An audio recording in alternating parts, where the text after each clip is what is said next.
Main point, don't miss this. By getting back to Bible prophecy basics, we get back to Jesus.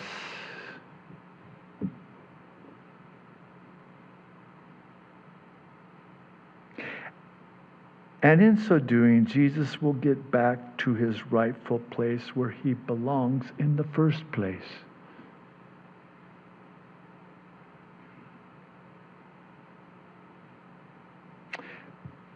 Let me, this is from the heart, okay?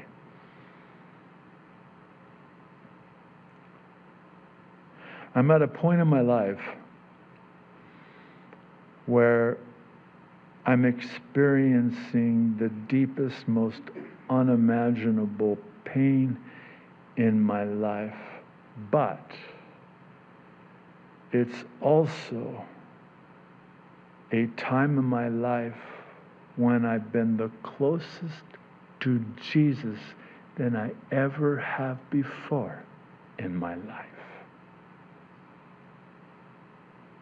So, if you're wondering why, that's why. And oh, by the way, I've quoted it many times.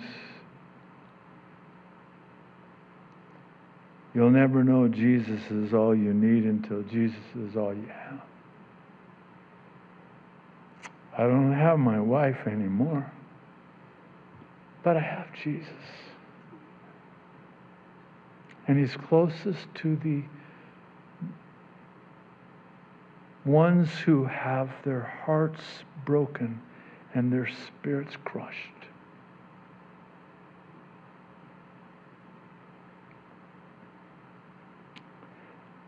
My relationship with Jesus has become so intimate and so close, so much so that I just have to talk about my Jesus.